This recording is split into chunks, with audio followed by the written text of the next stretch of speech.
ಪ್ರಿಯ ವೀಕ್ಷಕರೇ ನಮಸ್ಕಾರ. ಇದೀಗ ನೀವು ನೋಡ್ತಾ ಇದ್ದೀರಾ ಕೆಪಿ ನ್ಯೂಸ್ 24/7. ನಾನು ನಿಮ್ಮ ಪೂಜಾ ಎಸ್ಪಿ. ಇನ್ನು ಸದ್ಯ ಕರ್ನಾಟಕದ ರಾಜಕೀಯದಲ್ಲಿ ಗಲ್ಲಿ ಗಲ್ಲಿಯಲ್ಲೂ ಕೂಡ ಭಾರಿ ಸದ್ದು ಮಾಡ್ತಾ ಇರೋದು ಏನಪ್ಪಾ ಅಂದ್ರೆ ಕಾಂಗ್ರೆಸ್ ನಾಯಕ ಜಮೀರ್ ಅಹಮದ್ ಖಾನ್ ಅವರ ಸಚಿವ ಸ್ಥಾನದ ವಿಚಾರ. ಹೌದು ವೀಕ್ಷಕರೇ, ಇನ್ನು ಮೊದಲ ಪಟ್ಟಿಯಲ್ಲಿಯೇ ಅವರ ಹೆಸರು ಕೈಬಿಟ್ಟು ಹೋಗಿರೋದು ರಾಜ್ಯದಾದಂತ ದೊಡ್ಡ ಚರ್ಚೆಗೆ ಕಾರಣವಾಗಿತ್ತು. ಆದ್ರೆ ಇದೀಗ ಸಿಕ್ಕಿರೋ ಮಾಹಿತಿ ಪ್ರಕಾರ ಶೀಘ್ರದಲ್ಲಿಯೇ ಬಿಡುಗಡೆಯಾಗಲಿರುವಂತಹ ಕಾಂಗ್ರೆಸ್ ಸರ್ಕಾರದ 2ನೇ ಪಟ್ಟಿಯಲ್ಲಿ ಜಮೀರ್ ಅಹಮದ್ ಖಾನ್ ಅವರಿಗೆ ಸಚಿವ ಸ್ಥಾನ ಸಿಗೋದು ಪಕ್ಕಾ ಕನ್ಫರ್ಮ್. ಹೌದು ವೀಕ್ಷಕರೇ, 100ಕ್ಕೆ 100ರಷ್ಟು ಕನ್ಫರ್ಮ್ ಅಂತ ಹೇಳಲಾಗ್ತಾ ಇದೆ. ಹಾಗಾದ್ರೆ ಇದರ ಬೆನ್ನಲ್ಲಿ ತೆರೆಮರೆಯಲ್ಲಿ ಏನೆಲ್ಲ ಚದುರಂಗದ ಆಟ ನಡೀತಾ ಇದೆ ಎನ್ನುವಂತಹ ಒಂದು ಕಂಪ್ಲೀಟ್ ಡೀಟೇಲ್ಸ್ ಅನ್ನ ನಾವು ಇದೀಗ ನೋಡ್ತಾ ಹೋಗೋಣ. ಇಲ್ಲಿ ಬಹಳ ಮುಖ್ಯವಾದ ವಿಚಾರ ಏನಪ್ಪಾ ಅಂತ ಹೇಳಿದ್ರೆ, ಕಾಂಗ್ರೆಸ್ ಪಕ್ಷವನ್ನ ಅಧಿಕಾರಕ್ಕೆ ತರೋದಕ್ಕೆ ಹಗಲಿರುಳು ಶ್ರಮಿಸಿದಂತಹ ಮುಸ್ಲಿಂ ಸಮುದಾಯದ ಮಾಸ್ ಲೀಡರ್ ಜಮೀರ್ ಅಹಮದ್ ಖಾನ್ ಇನ್ನು ಅವರಿಗೆ ಮೊದಲ ಪಟ್ಟಿಯಲ್ಲಿಯೇ ಸಚಿವ ಸ್ಥಾನವನ್ನ ಕೊಡಬೇಕಿತ್ತು. ಇನ್ನು ಆರಂಭದಲ್ಲಿ ಅವರ ಹೆಸರು ಫೈನಲ್ ಕೂಡ ಮಾಡಲಾಗಿತ್ತು. ಆದ್ರೆ ಕೊನೆಯ ಕ್ಷಣದಲ್ಲಿ ಜಮೀರ್ ಅವರ ಹೆಸರು ಮಿಸ್ ಆಗಿದ್ದು ಯಾಕೆ? ಇನ್ನು ರಾಜಕೀಯದ ಒಳಗಿನ ಸಮಾಚಾರಗಳ ಪ್ರಕಾರ ಹೇಳಬೇಕಾದ್ರೆ ಜಮೀರ್ ಅವರ ರಾಜಕೀಯ ಬೆಳವಣಿಗೆಯನ್ನ ಸಹಿಸದಂತಹ ಕೆಲವರು ಅವರ ಮೂಲೆ ಗುಂಪು ಮಾಡೋದಕ್ಕೆ ಈ ಒಂದು ದೊಡ್ಡ ಹುನ್ನಾರವನ್ನ ನಡೆಸಿದ್ರ. ಇನ್ನು ಯಾವ ನಾಯಕರನ್ನ ಜಮೀರ್ ಖಾನ್ ಅವರು ನಂಬಿ ಓಡಾಡ್ತಿದ್ರು, ಯಾರ ಗೆಲುವಿಗಾಗಿ ಜಮೀರ್ ಖಾನ್ ಅವರು ಶ್ರಮಿಸ್ತಾ ಇದ್ರು, ಅವರ ಕೊನೆಯ ಕ್ಷಣದಲ್ಲಿ ಕೈಕೊಟ್ಟು ಜಮೀರ್ ಅವರ ಸಚಿವ ಸ್ಥಾನ ತಪ್ಪುವಂತೆ ಮಾಡಿದ್ದಾರೆ ಅನ್ನುವಂತಹ ಮಾತುಗಳು ಕೂಡ ಇದೀಗ ದಟ್ಟವಾಗಿ ಕೇಳಿ ಬರ್ತಾ ಇದೆ. ಇನ್ನು ಯಾವಾಗ ಜಮೀರ್ ಅಹಮದ್ ಅವರಿಗೆ ಮೊದಲ ಪಟ್ಟಿಯಲ್ಲಿ ಅನ್ಯಾಯ ಆಯಿತು, ತಕ್ಷಣವೇ ಇಡೀ ರಾಜ್ಯದಾದಂತ ಜಮೀರ್ ಅಭಿಮಾನಿಗಳು ಮತ್ತು ಬೆಂಬಲಿಗರ ಆಕ್ರೋಶ ಭುಗಿಲೆಂದಿದೆ ನೋಡಿ. ಇನ್ನು ಹೈಕಮಾಂಡ್ ವಿರುದ್ಧ ತೀವ್ರವಾದಂತಹ ಅಸಮಾಧಾನವನ್ನ ವ್ಯಕ್ತಪಡಿಸುತ್ತಿರುವಂತಹ ಬೆಂಬಲಿಗರು ರಸ್ತೆಗೆ ಇಳಿದು ಬೃಹತ್ ಪ್ರತಿಭಟನೆಯನ್ನ ನಡೆಸ್ತಾ ಇದ್ದಾರೆ. ಇನ್ನು ನಮ್ಮ ನಾಯಕನಿಗೆ ಮೊದಲ ಪಟ್ಟಿಯಲ್ಲಿಯೇ ಸ್ಥಾನ ಸಿಗ್ಬೇಕಾಗಿತ್ತು, ಆದ್ರೆ ಅವರಿಗೆ ದ್ರೋಹ ಮಾಡಿದವರಿಗೆ ಮುಂದಿನ ದಿನಗಳಲ್ಲಿ ನಾವು ತಕ್ಕ ಪಾಠ ಕಲಿಸ್ತೀವಿ ಅಂತ ಹೇಳಿ ಜಮೀರ್ ಆಪ್ತ ವಲಯ ಮತ್ತು ಬೆಂಬಲಿಗರು ಹೈಕಮಾಂಡ್ಗೆ ನೇರವಾಗಿ ಖಡಕ್ ಎಚ್ಚರಿಕೆಯನ್ನ ಕೂಡ ಕೊಡ್ತಾ ಇದ್ದಾರೆ. ಇನ್ನು ಜಮೀರ್ ಅವರಿಗೆ ಸ್ಥಾನ ತಪ್ಪಿದ ಬೆನ್ನಲ್ಲೇ ಹಿರಿಯ ನಾಯಕರಾದಂತಹ ಯುಟಿ ಖಾದರ್ ಮೊದಲ ರಿಯಾಕ್ಷನ್ ಅನ್ನ ಕೊಟ್ಟಿದ್ದಾರೆ. ಅಂದ್ರೆ ಪತ್ರಕರ್ತರು ಕೇಳಿದಂತಹ ಪ್ರಶ್ನೆಗೆ ಅವರು ಉತ್ತರಿಸಿ ಜಮೀರ್ ಅವರಿಗೆ ಸ್ಥಾನಮಾನ ಕೊಟ್ಟಿಲ್ಲ ಅನ್ನುವಂತಹ ಒಂದು ಅಸಮಾಧಾನ ಇದೆ. ಇನ್ನು ಪಕ್ಷದಲ್ಲಿ ಕೆಲವರಿಗೂ ಸ್ಥಾನಮಾನ ಕೊಟ್ಟಿಲ್ಲ ಅನ್ನುವಂತಹ ಅಸಮಾಧಾನ ಕೂಡ ಇದೆ. ಆದ್ರೆ ಎಲ್ಲರೂ ಸ್ವಲ್ಪ ಸಮಾಧಾನದಿಂದ ಇರಬೇಕು. ಪಕ್ಷ ಎಲ್ಲರನ್ನೂ ಗುರುತಿಸ್ತಾ ಇದೆ.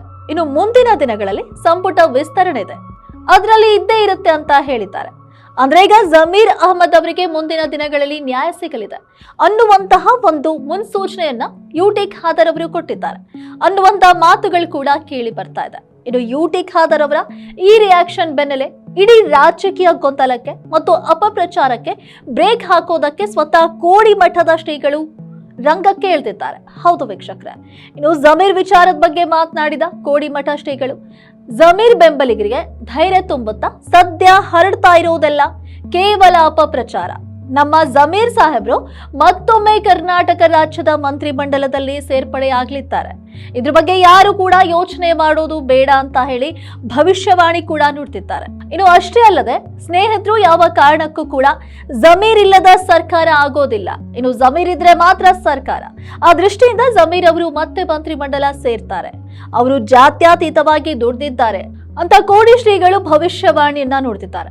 ಇನ್ನು ಒಂದೆಡೆ ಕೋಡಿ ಮಠದ ಶ್ರೀಗಳ ಮಾತುಗಳು ಜಮೀರ್ ಪರವಾಗಿ ನಿಂತ್ರೆ, ಇನ್ನೊಂದು ಕಡೆ ಮುಸ್ಲಿಂ ಧರ್ಮ ಗುರುಗಳು ಕೂಡ ನೇರವಾಗಿ ಜಮೀರ್ ಅಹಮದ್ ಅವರ ಪರವಾಗಿ ಕಣಕ್ಕಿಳಿದಿದ್ದಾರೆ. ಹೌದು ವೀಕ್ಷಕರೇ, ಇನ್ನು ಮೊದಲ ಪಟ್ಟಿಯಲ್ಲಿ ಜಮೀರ್ ಅವರ ಹೆಸರು ಕೈ ಬಿಟ್ಟಿರೋದ್ರಿಂದ ಇಡೀ ಸಮುದಾಯದಲ್ಲಾಗಿರುವಂತಹ ಬೇಸರ ಮತ್ತು ತಳಮಟ್ಟದ ಆಕ್ರೋಶವನ್ನ ಹೈಕಮಾಂಡ್ ಗಮನಕ್ಕೆ ತರೋದಕ್ಕೆ ಧರ್ಮ ಗುರುಗಳು ಕೂಡ ನಿರ್ಧರಿಸಿದ್ರು.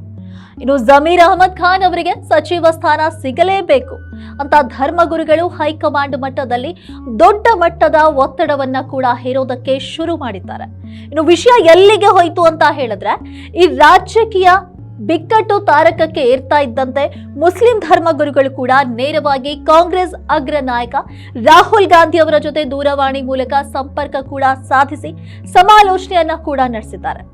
ಅಂದ್ರೆ ಒಟ್ಟಾರೆಯಾಗಿ ಹೇಳ್ಬೇಕಾದ್ರೆ ಜಮೀರ್ ಅಹಮದ್ ಅವರಿಗೆ ಸಚಿವ ಸ್ಥಾನವನ್ನ ನೀಡದೇ ಇದ್ರೆ ಪಕ್ಷದ ಸಂಘಟನೆ ಹಾಗೂ ಮುಂಬರುವ ದಿನಗಳಲ್ಲಿ ಸಮುದಾಯದ ಮೇಲೆ ಆಗಬಹುದಾದಂತಹ ರಾಜಕೀಯ ಪರಿಣಾಮಗಳನ್ನ ಧರ್ಮಗುರುಗಳು ರಾಹುಲ್ ಗಾಂಧಿ ಅವರಿಗೆ ಮನವರಿಕೆಯನ್ನ ಕೂಡ ಮಾಡಿಕೊಟ್ಟಿದ್ದಾರೆ. ಈ ಸುದೀರ್ಘ ಮಾತುಕತೆ ಮತ್ತು ಸಂಧಾನದ ನಂತರ ಖುದ್ದಾಗಿ ರಾಹುಲ್ ಗಾಂಧಿ ಅವರೇ ಕನ್ವಿನ್ಸ್ ಕೂಡ ಆಗಿದ್ದಾರೆ ಅನ್ನೋದು ಸದ್ಯದ ಒಂದು ಬಿಗ್ ಅಪ್ಡೇಟ್ ಆಗಿದೆ. ಇನ್ನು ಪಕ್ಷದ ಒಳಗಡೆ ಜಮೀರ್ ಪರವಾಗಿ ಹಿರಿಯ ನಾಯಕರು ಧ್ವನಿಯನ್ನ ಎತ್ತಿದ್ದಾರೆ. ಇನ್ನು ಕೆಪಿಸಿಸಿ ಅಧ್ಯಕ್ಷ ಆದಂತಹ BK ಹರಿಪ್ರಸಾದ್ ಅವರು ಕೂಡ ಜಮೀರ್ ಪರವಾಗಿ ಅತ್ಯಂತ ಖಡಕ್ ಸ್ಟೇಟ್ಮೆಂಟ್ ಅನ್ನ ಕೂಡ ಕೊಟ್ಟಿದ್ದಾರೆ. ಅಂದ್ರೆ ಜಮೀರ್ ಅಹಮದ್ ಅವರು ಕೇವಲ ಒಬ್ಬ ಮುಸ್ಲಿಂ ಲೀಡರ್ ಮಾತ್ರ ಅಲ್ಲ, ಅವರು ಇಡೀ ಕಾಂಗ್ರೆಸ್ ಪಕ್ಷದ ಪ್ರಭಾವಿ ಲೀಡರ್ ಮತ್ತು ಪಕ್ಷಕ್ಕೆ ಅತ್ಯಂತ ಬೇಕಾಗಿರುವಂತಹ ವ್ಯಕ್ತಿ ಅಂತ ಹೇಳುವ ಮೂಲಕ ಜಮೀರ್ ಅಹಮದ್ ಅವರ ನಾಯಕತ್ವ ಮತ್ತು ಅನಿವಾರ್ಯತೆ ಏನು ಅನ್ನೋದನ್ನ ಹೈಕಮಾಂಡ್ಗೆ BK ಹರಿಪ್ರಸಾದ್ ಅವರು ಇಲ್ಲಿ ನೆನಪಿಸಿದ್ದಾರೆ. ಇಷ್ಟೇ ಅಲ್ಲ, ಇನ್ನು ಹೈ ಡ್ರಾಮಾಗಳ ನಡುವೆ ಈ ಇಡೀ ಆಟಕ್ಕೆ ಈಗ ಮತ್ತೊಂದು ಬಿಗ್ ಟ್ವಿಸ್ಟ್ ಕೂಡ ಸಿಕ್ಕಿದೆ. ಇನ್ನು ಅದೇನಪ್ಪಾ ಅಂತಂದ್ರೆ ಜಮೀರ್ ಅಹಮದ್ ಖಾನ್ ಅವರಿಗೆ ಸಚಿವ ಸ್ಥಾನ ಸಿಗಬೇಕು ಅನ್ನೋ ವಿಚಾರದಲ್ಲಿ ಸ್ವತಃ ಮುಖ್ಯಮಂತ್ರಿ DK ಶಿವಕುಮಾರ್ ಅವರಿಗೂ ಭಾರಿ ಆಸಕ್ತಿ ಇದೆ ಅಂತೆ.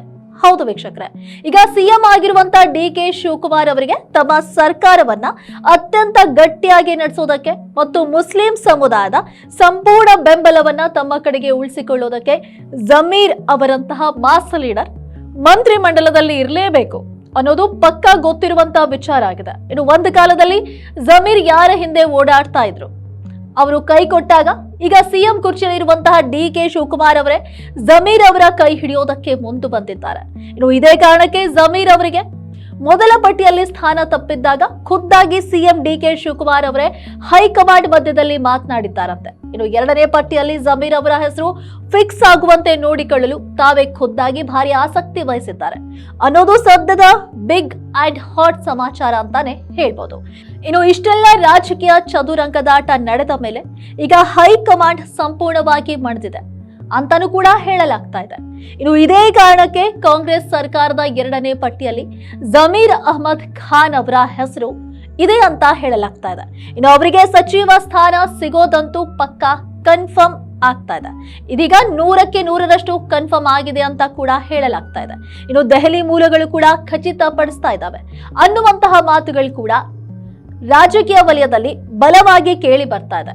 ಇನ್ನು ಒಟ್ನಲ್ಲಿ ಜಮೀರ್ ಇದ್ರೆ ಮಾತ್ರ ಸರ್ಕಾರ ಅನ್ನುವಂತಹ ಕೋಡಿ ಮಠದ ಶ್ರೀಗಳ ಮಾತುಗಳು ಮತ್ತು ರಾಹುಲ್ ಗಾಂಧಿ ಅವರೊಂದಿಗಿನ ಸಂಧಾನ ಸದ್ಯಕ್ಕೆ ಜಮೀರ್ ಪಾಲಿಗೆ ಒಂದು ದೊಡ್ಡ ಆನೆ ಬಲ ತಂದಿಟ್ಟಿದೆ ಅಂದ್ರೂ ತಪ್ಪಾಗೋದಿಲ್ಲ. ಇನ್ನು ರಾಜಕೀಯವಾಗಿ ಜಮೀರ್ ಅಹಮದ್ ಅವರ ರೆಕ್ಕೆ ಕತ್ತರಿಸುವುದಕ್ಕೆ ಉಳಿಸಿದಂತಹ ದಾಳವೇ ಈಗ ಅವರಿಗೆ ಒಂದು ಪ್ಲಸ್ ಪಾಯಿಂಟ್ ಆಗಿ ಬದಲಾದಂತೆ ಕಾಣ್ತಾ ಇದೆ. ಇಲ್ಲಿ ಏನೆಲ್ಲ ಆಗುತ್ತೆ ಅನ್ನೋದು ಕಾದು ನೋಡ್ಬೇಕಿದೆ. ಇನ್ನು ಎರಡನೇ ಪಟ್ಟಿಯಲ್ಲಿ ಜಮೀರ್ ಮಂತ್ರಿಯಾಗಿ ಮರಳ್ತಾರ ಅಥವಾ ಅವರಿಗೆ ಮಂತ್ರಿ ಸ್ಥಾನ ಸಿಗದೇ ಇರುತ್ತಾ, ಇನ್ನು ಬೆನ್ನಿಗೆ ಇರಿದವರಿಗೆ ಜಮೀರ್ ಅಹಮದ್ ಖಾನ್ ಅವರು ಪಾಠವನ್ನ ಕಲಿಸ್ತಾರ ಅನ್ನುವಂಥದ್ದೆಲ್ಲ ಕಾದು ನೋಡ್ಬೇಕಾಗಿದೆ.